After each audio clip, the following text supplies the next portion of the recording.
কৃষ্ণনগর আমঘাটা রুটে বাড়ল 6 জোড়া লোকাল ট্রেন।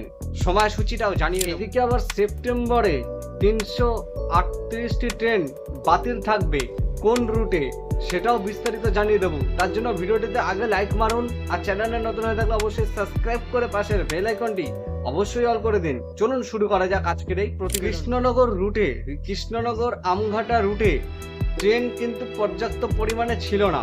তা সেখানকার বাসিন্দাদের কিন্তু একটা দাবি ছিল, বা যাত্রীদের কিন্তু একটা দাবি ছিল যে ট্রেন যেন বাড়ানো হয়। তাই পুরো এক ধাক্কায় পুরো একদম 6 জোড়া ট্রেন কিন্তু বেড়ে গেল। তার সময়সূচি কি রয়েছে চলুন জেনে নিই।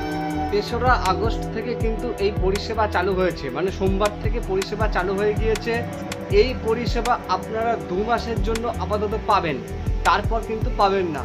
বা যদি লোকজন হয়, ট্রেনে যদি ভিড় হয়, তাহলেই একমাত্র আপনারা কিন্তু এই রুটে নিয়মিত ট্রেন পেতে চলেছেন। মানে এই 6 জোড়ায় যে ট্রেন চলবে নতুন, তা সেটা কিন্তু আপনারা নিয়মিত পেতে চলেছেন যদি ভিড় হয় তাহলে। আর সময়সূচি কি আছে চলুন। তার আগে ওই রুটের একটু ইতিহাসটা জানিয়ে নিই যে কৃষ্ণনগর আমঘাটা রুটে 2025 সালের 17ই নভেম্বর থেকে ওই লোকাল ট্রেন কিন্তু চালু হয়েছিল। প্রথমে কিন্তু 5 জোড়া পর্যন্ত চালু হয়েছিল, আস্তে আস্তে করে এখন ডাইরেক্ট 6 জোড়া চলছে বলে জানা যাচ্ছে। তা এই ট্রেন চালানো হবে 2 মাস পর্যন্ত, সে তো বলেই দিলাম। এবার চলুন সময়সূচিটা কি রয়েছে। 5:34-এ প্রথম ট্রেন ছাড়ে ভোরবেলা, ঠিক আছে। আর রাতে শেষ ট্রেনটা ছাড়ে হচ্ছে 10:30 এখন যে ট্রেন চালু করা হয়েছে সেটি রানাঘাট থেকে যাবে ডাইরেক্ট হচ্ছে আমঘাটা পর্যন্ত, এবং আমঘাটা থেকে রানাঘাট চলে আসবে।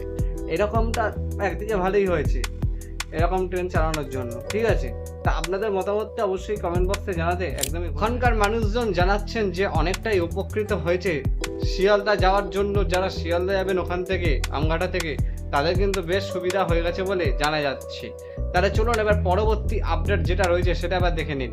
আর সাবস্ক্রাইব না করে থাকলে অবশ্যই সাবস্ক্রাইবটা করে দেবেন প্লিজ, আপনাদের কাছে এটা রিকোয়েস্ট। সেপ্টেম্বরে 338টি ট্রেন বাতিল থাকবে কোন রুটে, এটা চলুন প্রতিবেদনটি সম্পূর্ণ দেখে নিন। যাত্রীরা, নিত্যযাত্রীরা কিন্তু অনেকটাই ভোগান্তিতে এবার পড়তে চলেছে।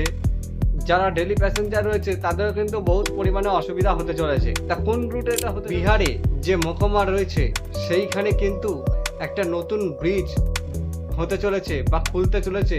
তার জন্য কিন্তু সেখানে হতে চলেছে যে ইন্টারলকিং সিস্টেমের কাজ, তাই জন্য ওখানে ট্রেন বাতিল করা হয়েছে। তো ওইখান দিয়ে যতগুলো ট্রেন যায় 338টি ট্রেন বলা হচ্ছে, তো সেই ট্রেনগুলো কিন্তু বাতিল করা হয়েছে বলে জানি। নতুন যে সেতুটি তৈরি করা হচ্ছে তার জন্য কিন্তু ডবল লাইনের কাজ চলবে। 21শে সেপ্টেম্বর থেকে 4 অক্টোবর পর্যন্ত এই কাজ চলবে বলে জানা গিয়েছে। তার জন্য কিন্তু অতদিন ধরে ট্রেনগুলো বাতিল থাকবে বলে জানা যায়। বিস্তারিতভাবে ডেসক্রিপশনে লিখে রাখছি, তা আপনারা বিস্তারিতভাবে জেনে নিতে পারবেন সেখান থেকে যে কি হচ্ছে না হচ্ছে, ঠিক আছে। তাহলে এই ধরনেরই আপডেট পাওয়ার জন্য কি করতে হবে, আপনাদেরকে এই চ্যানেল সাবস্ক্রাইব করতে হবে সবার আগে ভিডিও পাওয়ার জন্য। তাহলে দেখা হবে আপনাদের সঙ্গে আরও একটি ধামাকাদার ভিডিওর সাথে। ততক্ষণের জন্য সবাই সুস্থ থাকুন, ভালো থাকুন, নিরাপদে থাকুন। আজকের মতন এইটুকু।